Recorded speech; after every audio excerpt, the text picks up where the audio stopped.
নমস্কার বন্ধুরা, রসনালয়ে আপনাদের অনেক স্বাগত। আজ আমি আপনাদের জন্য শীতকালীন খুব পছন্দের একটা রেসিপি, সেটা হলো পালং শাকের ঘন্ট নিয়ে চলে এসেছি। পালং শাকের ঘন্ট প্রত্যেকটি বাড়িতেই আশা করি শীতকালে রান্না হয়, তবে এক একজনের রান্নার পদ্ধতি এক এক রকম, তাই আমি আমার রান্নার পদ্ধতিটা আপনাদের সঙ্গে শেয়ার করলাম। পালং শাকের ঘন্ট রান্না করার জন্য আমি কী কী নিয়েছি আগে চলুন দেখে নিই। প্রথমে আমি পালং শাকের ঘন্ট রান্না করব, তো অবশ্যই কিছুটা টাটকা পালং শাক নিয়েছি। আর পালং শাক আমাদের শীতকালীন যত রকম শাক আছে, মোটামুটি প্রত্যেকটি শাকই প্রচণ্ড উপকারী আর খুব মানে পুষ্টিগুণ সমৃদ্ধ। তাই তার মধ্যে পালং শাক কিন্তু অন্যতম। পালং শাকে প্রচুর পরিমাণে আয়রন আছে, যেটা খাওয়া প্রত্যেকের জন্য খুব ভালো। পালং শাকের বিভিন্ন ধরনের রেসিপি করা যায়। পালং শাক ঘন্ট, পালং শাক দিয়ে পনির, পালং শাকের অনেক কিছু, ডাল দিয়ে পালং শাক। তো আজকে আমি প্রথম আপনাদের সঙ্গে পালং শাকের ঘন্টটাই শেয়ার করছি। প্রথমে আমি পালং শাকগুলো ভালো করে ধুয়ে একটু দেখলেন একটু মোটা করে কেটে নিলাম।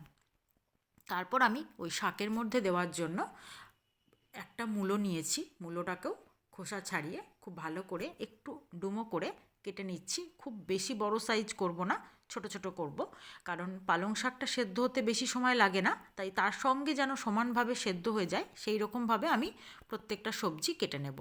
এবার আমি একটা সুন্দর ছোট্ট সাইজের বেগুন নিয়েছি। এই বেগুনগুলো দেখুন কত সুন্দর। এই রকম বেগুন সব সময় চেষ্টা করবেন আপনারা, যদি পারেন, বাজার থেকে নিয়ে আসার। এই বেগুনগুলো খুবই ভালো হয়, খুব সুস্বাদু হয় খেতে। তাই এই বেগুনটা আমি একটা নিয়েছি, সেটাকেও আমি বেশ চৌকো করে ডুমো করে কেটে নিচ্ছি। সঙ্গে নিয়েছি 2-3টে কাঁচা লঙ্কা, যেটা আমি চিড়ে চিড়ে এইভাবে দু অর্ধেক করে দিয়ে দেব। আর তার সঙ্গে থাকছে সিম। সিম আমি আগের দিনও বলেছিলাম যে সিম আপনারা সবসময় এই সিমটা নেওয়ার চেষ্টা করবেন। এই একটু কালচে রঙের যে সিমটা হয়, এটা খেতে খুব সুস্বাদু হয় আর খুব নরম হয়।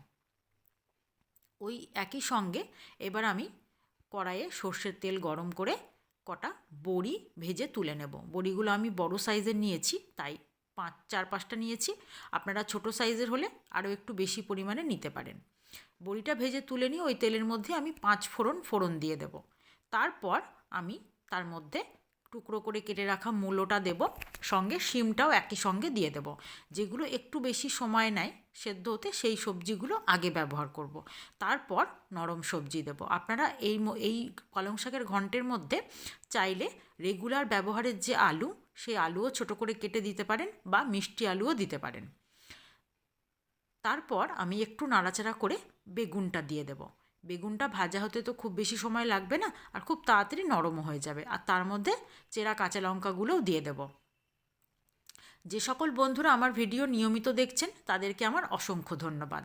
আর যে সকল বন্ধুরা আমার ভিডিও আজকে নতুন দেখছেন, এখনও চ্যানেলটি সাবস্ক্রাইব করা হয়নি, তারা প্লিজ আমার চ্যানেলটি সাবস্ক্রাইব করে পাশে থাকা বেল আইকনটি প্রেস করে দেবেন।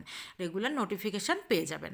ফেসবুক পেজ থেকে যে বন্ধুরা আমার ভিডিওটি দেখছেন, তারা প্লিজ আমার পেজটি ফলো করে দেবেন। এবার আপনাদের সঙ্গে কথা বলতে বলতে আমার কিন্তু সবজিগুলো ভাজা হয়ে গেল। সঙ্গে পরিমাণ মতো লবণ, হলুদ আর একটু সামান্য চিনি দিয়ে দিয়েছি, যাতে শাকের টেস্টের ব্যালেন্সটা বজায় থাকে। এবার আমি তার মধ্যে দিয়ে দেব কেটে রাখা পালং শাকগুলো। ব্যাস, আমার কিন্তু এর মধ্যে আর সেরকম কোনো মশলা যাবে না। এবার আমি পালং শাকটা দিয়ে খুব ভালো করে নাড়াচাড়া করে তারপর আমি যে বড়িগুলো ভেজে রেখেছিলাম, বড়িগুলো একটু হাত দিয়ে চেপে ভেঙে ভেঙে এর মধ্যে দিয়ে দেব। কারণ বড়িগুলো একটু বড় সাইজ, এটা যদি আমি গোটা গোটা দিই, পালং শাক সেদ্ধ হওয়ার সঙ্গে সঙ্গে কিন্তু বড়িগুলো সেদ্ধ হবে না।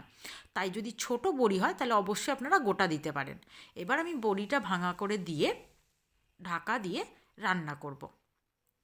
আমি কিন্তু শাকের মধ্যে কোনো জলের ব্যবহার করব না, কারণ শাকে অলরেডি নিজে থেকেই অনেকটা জল বেরোয়। তাই তাতে জল না দিলেও রান্নাটা সুন্দর সেদ্ধ হয়ে যাবে। শুধু গ্যাসের ফ্লেমটাকে লো ফ্লেমে রেখে রান্না করতে হবে আর ঢাকা দিয়ে রান্না করতে হবে। তাহলেই আপনারা দেখেই বুঝতে পারছেন, কথা বলতে বলতে নাড়াচাড়া করতে করতে কিন্তু রান্নাটা আমার সুন্দর হয়ে গেছে। দেখেই বোঝা যাচ্ছে যে শাক রান্না একদম কমপ্লিট।